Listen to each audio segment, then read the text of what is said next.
सन 1947 की वंड के बाद ये गुरुद्वारे बिल्कुल वीरान हैं। न तो कोई माथा टेकने आता है और ना ही कोई इनकी हिफाजत के लिए मौजूद है। यहाँ पर खुदाई कर चोर आया था। यहाँ पर उन्होंने खुदाई की 1-2 दिन और खुदाई कर जो भी मिला वो इसको चुरा कर ले गए, मगर वो क्या उसको मिला ये फक्त एक राज है, कोई भी नहीं जानता। गुरुद्वारे का मारखंड था जहाँ पर मरने के बाद मुर्दों को जलाया जाता था और ये समाधियाँ बनी हुई हैं। बिस्मिल्लाहिर्रहमानिर्रहीम, अस्सलाम वालेकुम, welcome back to snap Raja vlogs YouTube channel. तो भाई आज के इस ब्लॉग के बीच आप देख ही सकते हैं कि मेरे पीछे सिख मज़हब का एक काफ़ी तारीखी गुरुद्वारा मौजूद है। इस वक्त मैं किस जगह पर मौजूद हूँ? इस वक्त मैं मौजूद हूँ ज़िला सियालकोट की तहसील डस्का के नवाही का हूँ, कोट रामदास। चलिए ये इस गुरुद्वारे की जो मुझे तारीख पता चली है वो आप लोगों के साथ शेयर करते हैं और साथ ही साथ आप लोगों को इस गुरुद्वारे का विजिट भी करवाते हैं। कहते हैं बंटवारा सिर्फ ज़मीन का ही नहीं होता बल्कि लोगों की भावनाओं का भी होता है। लकीरें जो सरहदों पर खींची जाती हैं वो लोगों के दिलों पर भी गहरे निशान छोड़ जाती हैं। कोट रामदास में सन 1947 ईस्वी की वंड से कबल कसीर तादाद में सिख आबाद थे और अपनी इबादत के लिए उन्होंने गुरुद्वारे तमीर करवाए हुए थे। सन 1947 की वंड के बाद ये गुरुद्वारे बिल्कुल वीरान हैं। न तो कोई माथा टेकने आता है और ना ही कोई इनकी हिफाजत के लिए मौजूद है। ये गुरुद्वारा जो अभी आप लोग अपनी स्क्रीन पर देख रहे हैं महाराजा रणजीत सिंह के दौर में तमीर करवाया गया था। इस गुरुद्वारे का नाम किला मियाँ सिंह है। इस गुरुद्वारे की हालत आपकी आंखों के सामने है, ये अब बिल्कुल वीरान है। इस गुरुद्वारे की चार दीवारी अब बिल्कुल गिर चुकी है। इस गुरुद्वारे पर जो नक्शो निगार है अभी भी कुछ हद तक नज़र आ रहे हैं।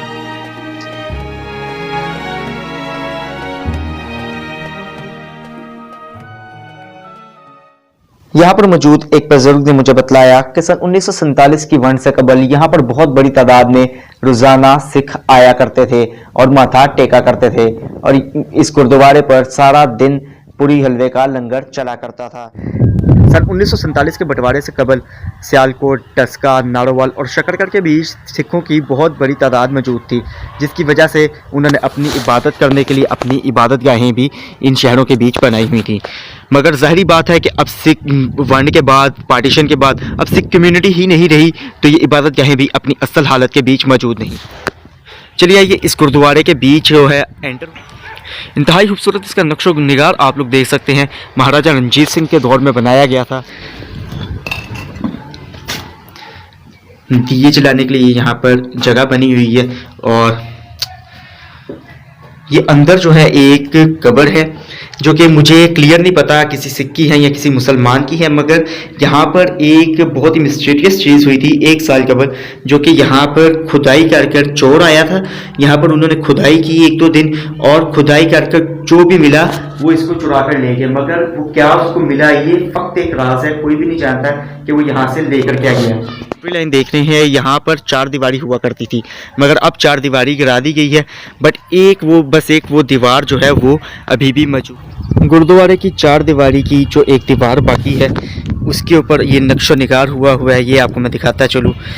देखें कितने खूबसूरत 2 मोर बने हुए हैं, मोरों की ये देखें कितना खूबसूरत नक्शो निगार है। इसी दीवार की मोरों वाली साइड से मैं इस साइड पर आऊँ तो यहाँ पर ये एक और जो है नक्शो निगार दीवार के बीच किया गया है और अब ये मुकम्मल इसका मुझे फेस तो नहीं रहा, मगर अब ये मुकम्मल मुझे समझ नहीं आ रही कि बना क्या हुआ है। कि मैंने मूवीज़ में ही देखा है कि सिख गुरुद्वारों के बीच ही अपने सिख शागिर्दों की तालीम व तरबियत के लिए स्कूल बनाए जाते हैं, तो वो स्कूल ये रहा। ये एक इंतहाई खूबसूरत पुराना स्कूल है और ये 2 मंजिला इमारत थी। आपको अंदर चलकर मैं ये भी दिखाता हूँ। सो भाई स्कूल के फ्रंट गेट पर मैं आ चुका हूँ। सिख कम्युनिटी के भाइयों ने इसको बिल्कुल अपने मज़हब के मुताबिक ही तैयार करवाया था और ये ज़मीन से थोड़ा ऊंचाई पर वाक़ है। यहाँ पर ये खेत हैं और इससे थोड़ा ऊंचाई के ऊपर ये गुरुद्वारे का स्कूल वाक़ है। ये इसका फ्रंट गेट है।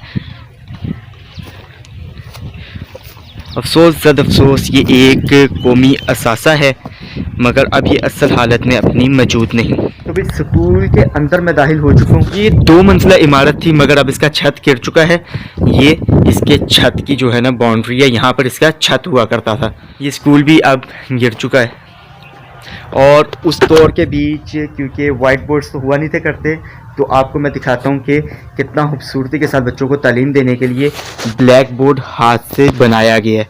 ये ब्लैक बोर्ड है, इसका काला रंग अभी भी कुछ कालक मौजूद है मगर अब ये इस्तेमाल में नहीं। और इसी तरह दूसरी क्लास का, ऊपर वाली क्लास का वाइट ब्लैक बोर्ड यहाँ पर ये मौजूद है। गुरुद्वारे का ये स्कूल अब बिल्कुल एक खंडर का मंजर पेश कर रहा है और इसकी बिल्डिंग अब इतनी हस्ताहाल हो चुकी है क्योंकि ये गारे की चुनाई की बनी हुई है कि अब ये किसी भी वक्त गिर सकती है। यहाँ पर मौजूद एक शख्स ने मुझे बताया कि सन 2005 में आने वाले ज़लज़ले के बाद इसके छत गिर गए, जिसका मलबा अभी भी यहाँ पर मौजूद है। ऊपर वाली जमात और नीचे वाली जमात में आप देख ही सकते हैं रोशनी और हवा के इंतजाम के लिए चारों तरफ खिड़कियां उस दौर में बनाई गई थी। ये गुरुद्वारे की बैक साइड है और यहाँ पर भी गुरुद्वारे की ये ऊपर वाली साइड पर भी नक्शो निगार किया गया है, जिसको हम लोग वाज़िया देख भी सकते हैं। यहाँ पर ये देखें, दो ख़वातीन बैठकर आपस में बातें करने लगी हुई हैं। अलावा इसके जहाँ पर मुर्दों को जलाया जाता था, मारखंड जिसको कहते हैं, गुरुद्वारे की दीवारा के बिल्कुल ही पास बना हुआ है, जो कि यहीं से मैं आपको दिखा, फिंगर के बिल्कुल सामने आप लोगों को मालूम हो रहा होगा। ये देखें, ये इस गुरुद्वारे का मारखंड था जहाँ पर मरने के बाद मुर्दों को जलाया जाता था।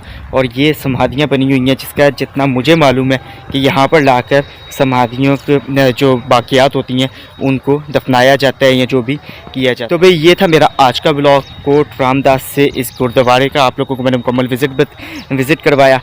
मेरा ब्लॉग आप लोगों को कैसा लगा, इंशाल्लाह ताला पसंद आया होगा। पसंद आया हो तो वीडियो को लाइक कर दीजिए। चैनल पर नए हैं तो चैनल को सब्सक्राइब करके साथ में मौजूद बेल आइकन पर क्लिक कर दीजिए, ताकि इस तरह के और भी मेरे आने वाले तमाम ब्लॉग सबसे पहले आप लोगों को मिल सकें। इंशाल्लाह ताला मुलाकात करते हैं आपसे नेक्स्ट ब्लॉग में। नेक्स्ट ब्लॉग तक के लिए अल्लाह हाफ़िज़।